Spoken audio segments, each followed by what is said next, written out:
The latest 2024 Southeast Asian horror film, Kuman Thong, is here to thrill you. Have you ever heard of raising a ghost child? It actually involves using the ashes or corpse oil of a child. Through a special ritual, the soul is infused into a statue. By carefully worshipping and offering sacrifices, one can achieve certain goals. But sometimes, just one slip-up, you can invite disasters you can't escape from. The story begins with a single mother, Clara, who had 2 children. The family of 3 lived happily together, but an unexpected accident arrived, shattering the peace of this home. Clara watched helplessly as her son, Isaac, lost his life. Since that day, wherever she went, she would carry her son's urn of ashes. Eventually, Clara met a Thai man named Sai. In order to help the mother and daughter move on from the grief of losing Isaac as soon as possible, he decided to form a new family with Clara.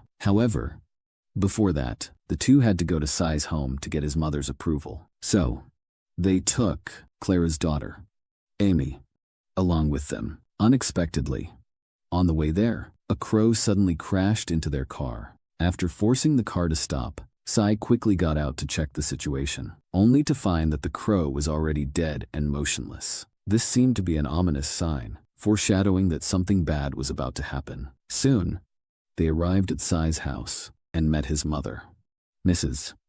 Kamal. Mrs. Kamal was warm and hospitable, unable to stop praising the mother and daughter upon meeting them. This flattered Clara, and her intuition told her there shouldn't be any issues with the marriage. Then, Mrs. Kamal took the child, pointing to the shrine worshipped opposite them, and asked Amy to deliver a flower basket to the deity. But while delivering the flowers, Amy accidentally knocked over the offerings. This instantly changed the once warm expression on Mrs.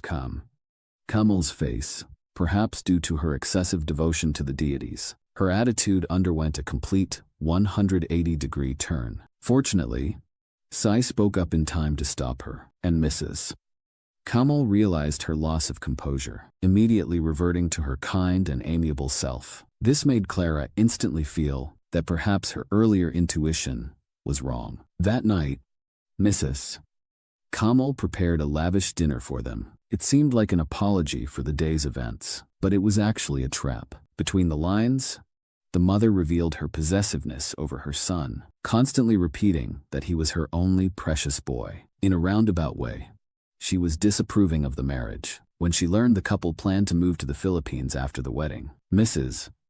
Kamal was so furious, she left the table right then and there. To soothe everyone's emotions, Sai went to talk to his mother again after dinner. But before he could even speak, he was rejected once again. She absolutely would not allow her son to marry someone who carried an urn of ashes around all day. The mother even dropped a harsh threat, saying that one day, they would eventually leave this place. The next day, Sai took the mother and daughter to the market to relax. Clara carried her son's urn as usual, unaware that a strange woman was staring at her from behind. Soon, Clara was drawn in by her voice. The woman saw the pain of losing a child in her eyes at a glance, and asked if she wanted to see her child again. Just as Clara was feeling confused, the strange woman lunged directly at her and snatched the urn from her hands. Clara chased after her desperately. Finally, at the entrance of a temple, she found her son's urn. Only then did she realize that the strange woman was helping her retrieve her son. After some questioning by a shaman, Clara finally decided to give it a try. Then, under his guidance, she poured out her son's ashes. Immediately after, the shaman began chanting spells. Clara took a dagger from him and cut her own palm, nourishing a doll with all her motherly love. The shaman told Clara, "Your son's soul has been infused into this doll. You must care for it with patience and love, and give it its favorite sunflower seeds, snacks, and soda. After some time, you will be able to see your son." In order to bring her son back to life, Clara chose to believe the shaman and took the doll back with her. It was already late at night when she returned to Sai's home. She carefully placed the doll on the altar, and this scene happened to be witnessed by Mrs. Kamal, who was still awake. She recognizes at a glance that this doll is a Kuman Thong made by a shaman. Owning it might grant the owner's wishes, but conversely, it brings endless danger. In serious cases, it can even devour the owner's soul. Naive Clara doesn't believe her son would hurt anyone, completely ignoring Mrs. Kamal's words. But Mrs. Kamal persists in warning her that children who die by accident harbor resentment. Not only can he not be controlled, but he will also hurt everyone around him. Soon, Mrs. Kamal's words come true. While sleeping, Amy's doll is pulled to the ground by an unseen force. At first, Amy doesn't think much of it and picks up the doll to go back to sleep. Unexpectedly, the next second, a hand reaches out and drags the doll under the bed. Amy screams in terror. Mom and Sai rush over immediately upon hearing the noise. After understanding what happened, they think someone might have broken into the house. After calming the mother and daughter down, Sai goes downstairs alone to investigate. He searches around, but finds nothing. He only sees a playing music box lying on the floor. Sai picks up the music box and seems to realize something, but his mother appears and interrupts him. Sai wants to explain, but his mother is certain this is all related to the Kuman Thong. After speaking, she snatches the music box from her son, goes to the lake, examines it closely, and then forcefully throws it into the water. The next morning, offerings inexplicably fall. A pair of strange hands slowly reach towards Sai and ruthlessly strangle him by the neck. During the struggle, Sai suddenly wakes up with a start. It turns out it was just a nightmare. Just as he feels confused, a mouthful of blood suddenly spurts from his mouth. Even more terrifying is that he actually vomits a baby out of his mouth. This bizarre scene makes him wake up with a start from his bed again. It turns out it was a dream within a dream. Meanwhile, after the previous incident, Amy tells her mom she can feel her brother is nearby. Clara thinks the Kuman Thong is taking effect, so she hurriedly takes some of the child's favorite food to the altar where the Kuman Thong is worshipped. She prays sadly, hoping the child will appear and meet her. Unbeknownst to her, the son, mangled from the crash, has already appeared behind Clara. Just as she senses something, her son's ghost suddenly vanishes. This is the first time since her son passed away that she has felt his presence. During breakfast, she excitedly tells Sai and his mother the good news. But as soon as she finishes speaking, Mrs. Kamal ruthlessly pours cold water on her hopes. She warns Clara that it might be some other thing. Sometimes the brain deceives us into seeing what we want to see, leading to a terribly painful lesson. Mrs.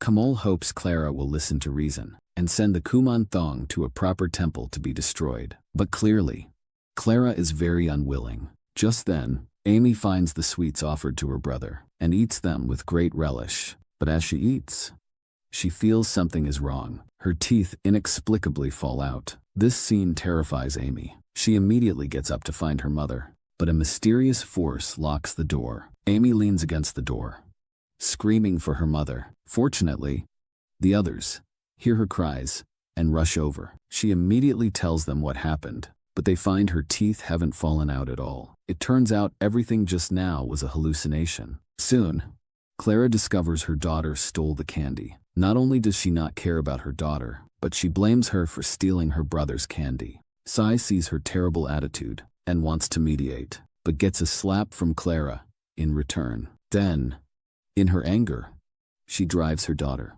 and Sai and his mother out of the room together. The desire to see her son has blinded her. Poor Amy runs downstairs alone to cry. However, not long after, a figure resembling her brother brushes past her, constantly calling out his sister's name. After looking around, she realized Isaac was already standing behind her. While feeling pleasantly surprised, Amy reached out to touch him, but the next second, he patted her and ran off again. It seemed like Isaac still wanted to play games with her. Amy didn't think much of it and hurriedly chased after him to play, completely absorbed in the moment.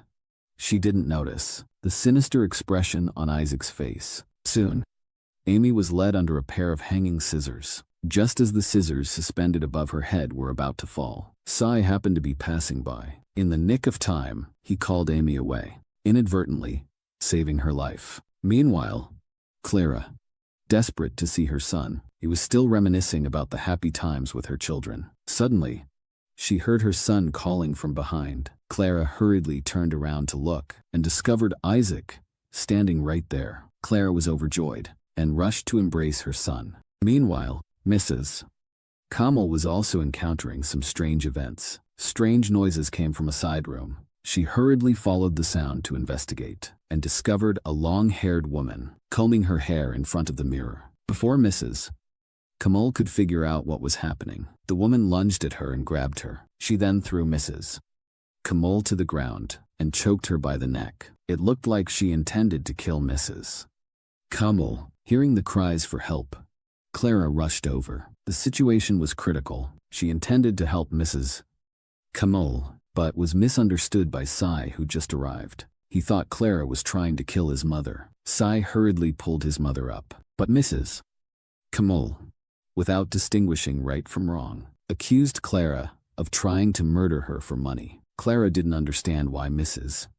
Kamal was twisting the truth. Afterwards, she described the situation to Sai, but even Sai didn't believe her. In a fit of anger, she took her daughter and luggage, preparing to leave this heartbreaking place overnight. However, the moment Clara started the car, that female ghost appeared again. Clara slammed on the brakes in terror. Amy then saw a horrifying scene. The female ghost appeared behind her and strangled her tightly. Fortunately, Clara stepped on the gas again, escaping danger once more. Sai, who witnessed all of this, rushed over. He hurriedly saved the mother and daughter. After what just happened, Sai finally realized that everything Clara had said was true. After this misunderstanding, Sai decided to make it up to the mother and daughter, and resolved to marry Clara despite his mother's objections. Mrs.